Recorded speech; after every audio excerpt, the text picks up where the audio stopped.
दोस्तों, जो नियति में लिखा हुआ है उसे कोई नहीं टाल सकता और जो नियति करती है वह सबसे अच्छा ही होता है। आज मैं आपको इस कहानी के माध्यम से यह बताऊंगा कि जो भी हमारे साथ होता है वह बहुत अच्छा होता है। बस हमें उसे समझने की जरूरत होती है, चिंता बिल्कुल नहीं करनी होती है।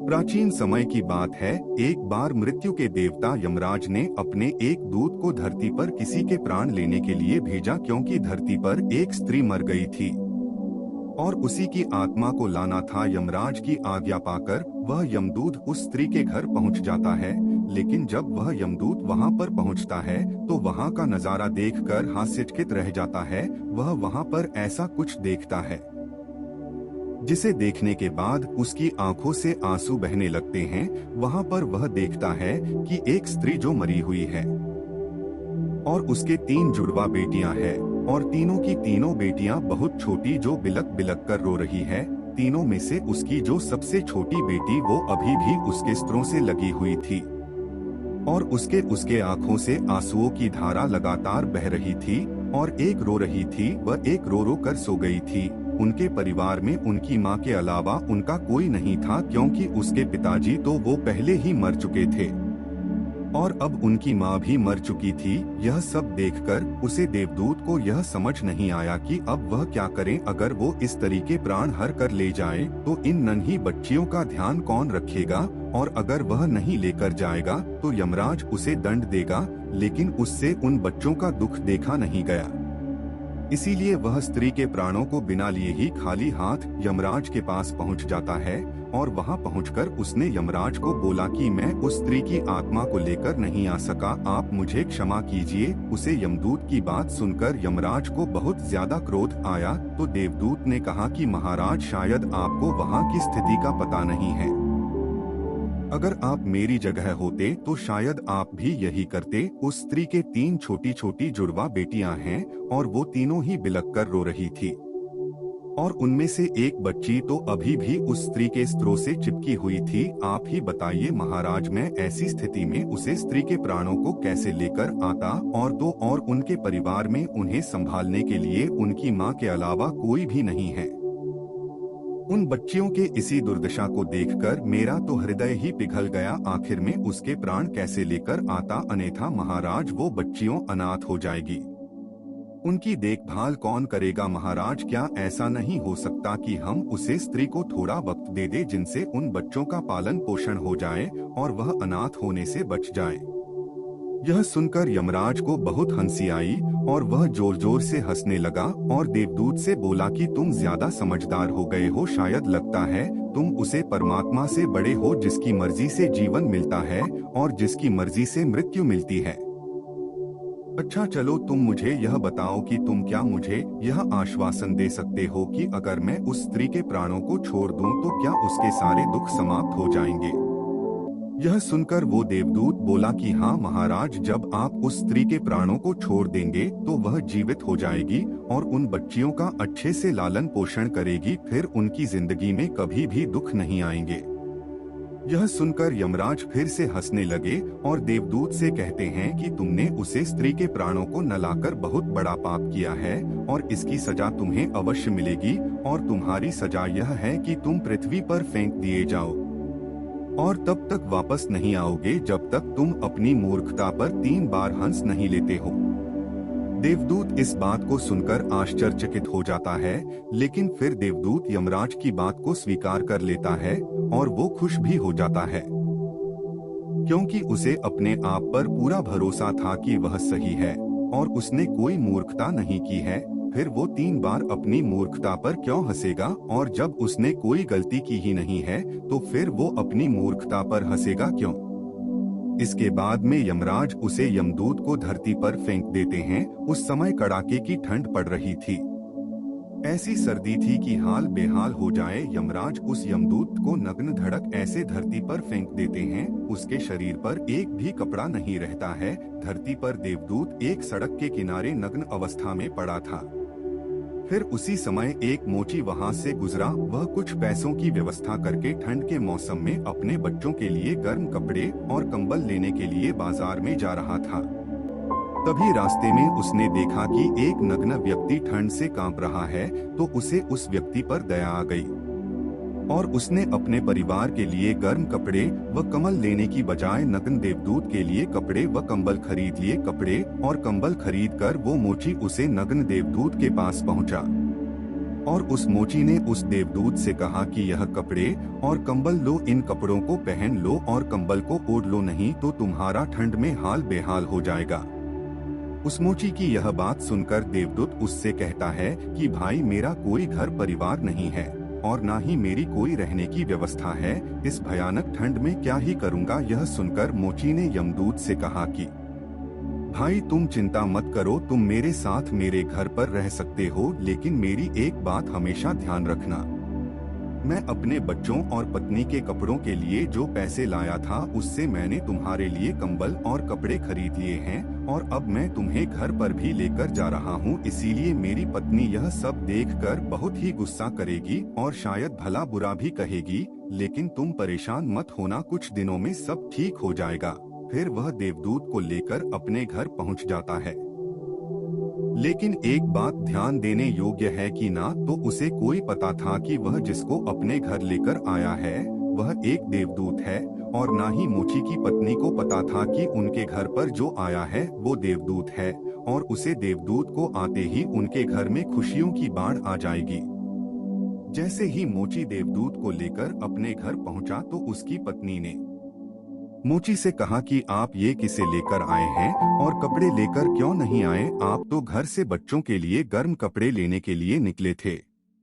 मोची अपनी पत्नी की बात सुनकर उसे सारी घटना बताता है और उसकी पत्नी से कहता है कि हम तो अपने पुराने कपड़ों से भी इस ठंड को निकाल सकते हैं, लेकिन यह बेचारा उसे ठंड में ठिठुर रहा था, इसके शरीर पर एक भी वस्त्र नहीं था। अगर मैं इसकी मदद नहीं करता तो यह वही मर जाता और इसके रहने का भी कोई ठिकाना नहीं है, इसीलिए मैं इसे अपने साथ ले आया। मोची की पत्नी यह सुनकर आग बबूला हो गई और मोची से कहने लगी, क्या हमने यहाँ पर कोई धर्मशाला खोल रखी है जो हम इन सेवा करते रहेंगे? यहाँ हमारे खुद के तो खाने के लाले पड़े हैं और हम दूसरों के खाने की व्यवस्था भी करें। ऐसी ठंड में मैंने आपको अपने बच्चों के लिए गर्म कपड़े लेने भेजा था और आपने सारे पैसों को इस व्यक्ति के कपड़ों में बर्बाद कर दिया। आपको कुछ समझ में आता है या नहीं? मोची की पत्नी मोची पर खूब बरसी, खूब चिल्लाई।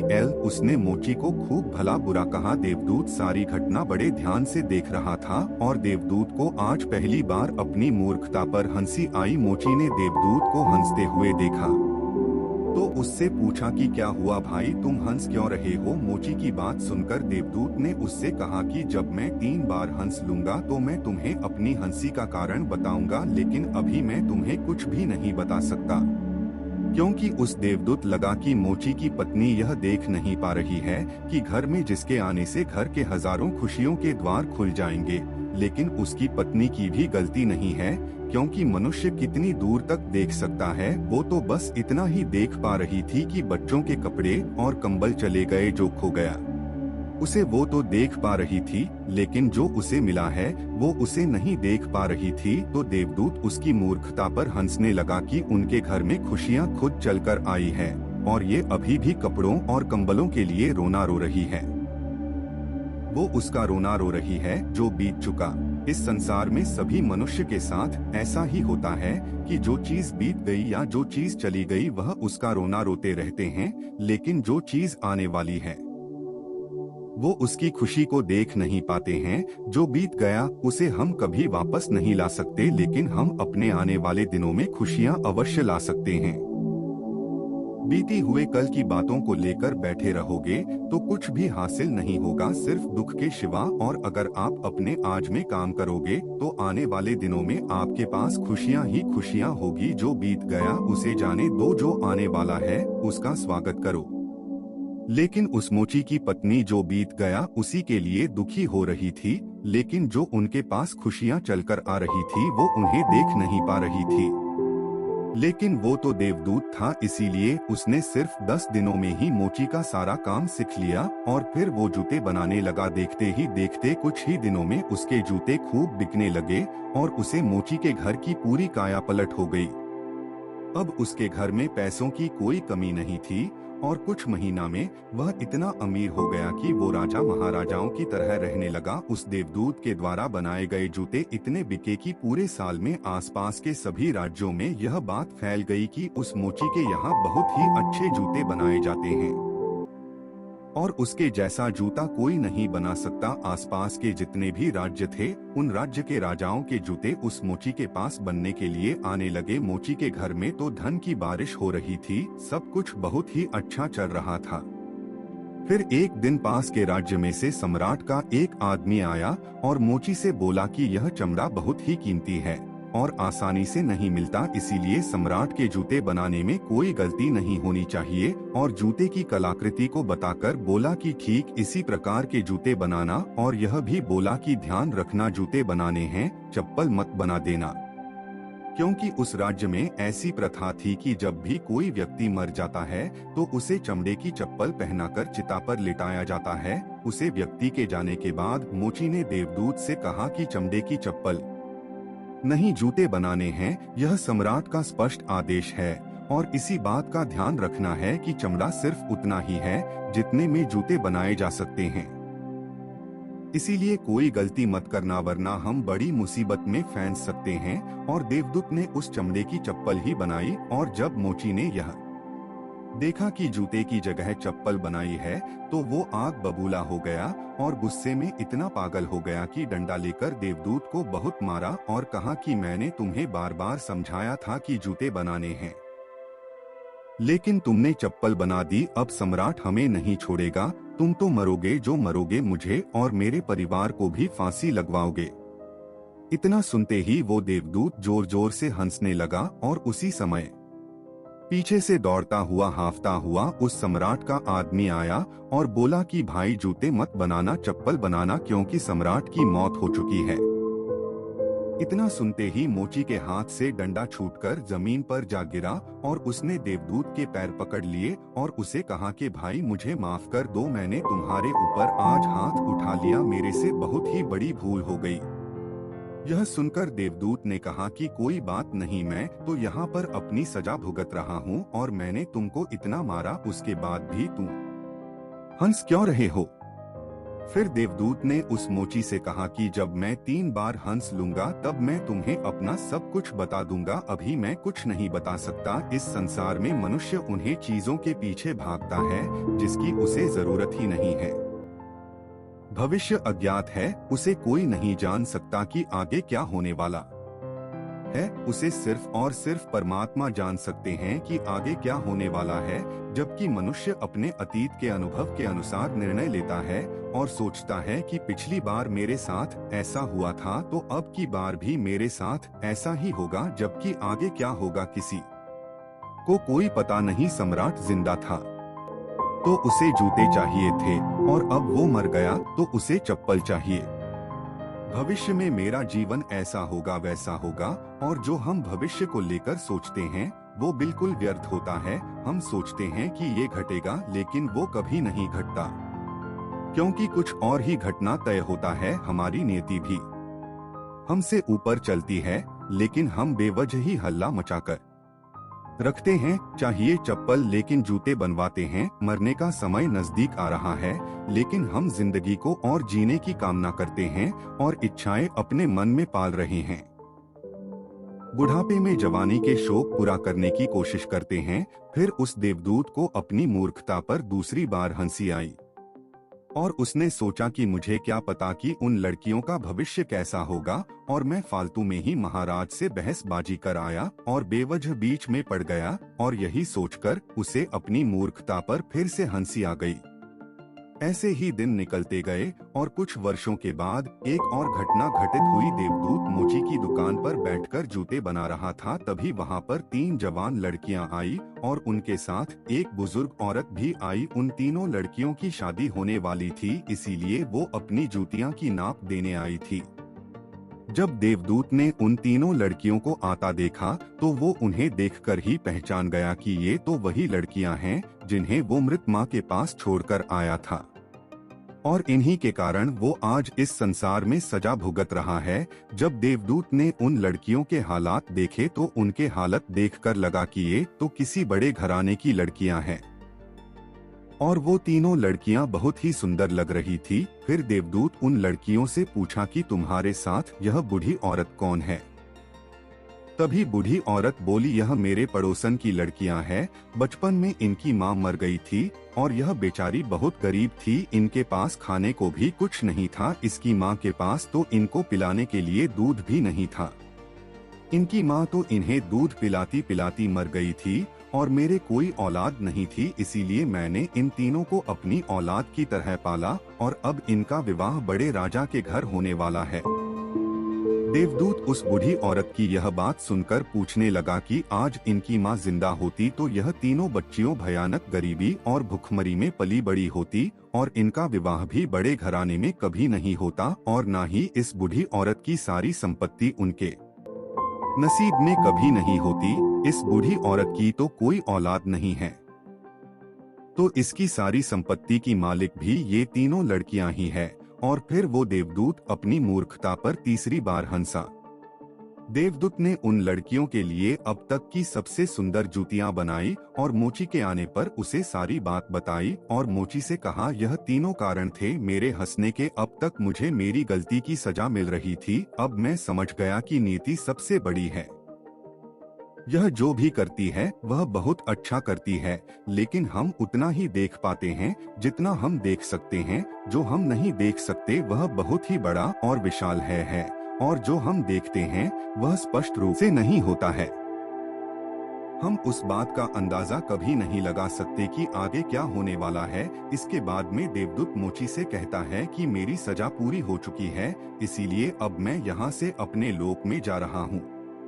दोस्तों, इस कहानी से हमें यह सीख मिलती है कि आज को देखकर हम इस बात का अंदाजा कभी नहीं लगा सकते कि यह घटना हमारे ये अच्छी है या फिर बुरी है। समय के साथ हमें सभी चीजों का उत्तर मिल जाता है। हम किसी भी चीज को देखकर अच्छा या बुरा नहीं कह सकते। महात्मा गौतम बुद्ध कहते हैं कि न तो अतीत के लिए पश्चाताप करो और न ही भविष्य की चिंता करो, बस अपने आज में जियो, क्योंकि वही एकमात्र तरीका है सभी चिंताओं से मुक्ति रहने का। कल के लिए की जाने वाली चिंता आपकी कल को बदले या ना बदले, लेकिन वह आपके आज की खुशियां छीन लेगी। चिंता एक ऐसी बीमारी है जो आपकी हर खुशी छीन लेती है। चिंता का कोई वास्तविक अस्तित्व नहीं है। चिंता ऐसा भाव है जो आने वाले भविष्य के डर से पैदा होता है। जिन बातों पर आपका नियंत्रण नहीं है उन बातों के बारे में बार बार सोचना, बस यही तो चिंता होती है। और एक बार आप सोच कर देखिए कि जिन बातों पर आपका नियंत्रण नहीं होता है उन बातों को आप बदल नहीं सकते। उनके बारे में आप दिन भर चिंता करके क्या बिगाड़ लेंगे। इस संसार में बहुत सारे लोग सारे दिन अपने आने वाले भविष्य के बारे में चिंता करते रहते हैं कि मेरे भविष्य में पता नहीं क्या होगा, मेरा भविष्य कैसा होगा। भविष्य की चिंता करते करते वो अपने वर्तमान को भी संकट में डाल लेते हैं, जिससे ना तो वो खुश रह पाते हैं और ना ही अपने भविष्य के लिए कुछ कर पाते हैं। हम अपने आज में यानी कि वर्तमान में काम करके अपने भविष्य को सुंदर बना सकते हैं, लेकिन हम में से अधिकतर लोग अपने आज में सिर्फ भविष्य की चिंता करते रहते हैं। जीवन में जो भी समस्याएं आई है उसके बारे में एक बार सोचना और उसका समाधान निकलना यह बुद्धि का धर्म है, पर उसी समस्या के बारे में निरंतर सोचते रहना यह एक बीमारी है। जब आपका मन किसी एक विचार पर अटक जाता है और फिर वही बात बार बार आपके मन में आती रहती है तो ऐसे विचार आपकी हर खुशी छीन लेते हैं। चिंता का सीधा सा अर्थ है कि जो हुआ नहीं उसके बारे में सोचना। चिंता करके आप क्या बदलोगे? लेकिन अगर आप सोचने की बजाय कुछ करोगे तो आप जरूर कुछ ना कुछ बदल लोगे। लेकिन सभी लोग सिर्फ और सिर्फ कल के बारे में सोचते हैं, जिससे उनका कल का तो पता नहीं कि वह अच्छा होगा या फिर बुरा होगा, लेकिन ऐसा करके वो अपने आज की खुशी छीन लेते हैं। चिंता का एक दिन में आपको एक हफ्ते से भी ज्यादा थका देता है। दुख बाहर की परिस्थितियों में इतना नहीं होता जितना कि आप अपने मन में बिठाकर रखते हैं। कोई भी काम इतना कठिन नहीं होता कि जिसे आप नहीं कर सकते, लेकिन आप पहले ही उसके बारे में सोच कर उसे इतना कठिन बना सकते हैं कि फिर वो आपसे होता ही नहीं। दोस्तों, कल जो होगा उसे पर हमारा नियंत्रण नहीं है, इसीलिए अपने आज में खुश रहो और अपने आज से कहो कि जो भी हो रहा है वो मेरा नियंत्रण नहीं है और जो भी होगा उसे मैं अच्छा बनाऊंगा। मैं फालतू की चिंता करके अपने जिंदगी को खराब क्यों करूं? मैं अपने आज में इतनी मेहनत करूंगा कि मेरा आने वाला कल बहुत ही सुंदर होगा। वीडियो देखने के लिए बहुत बहुत धन्यवाद आपका।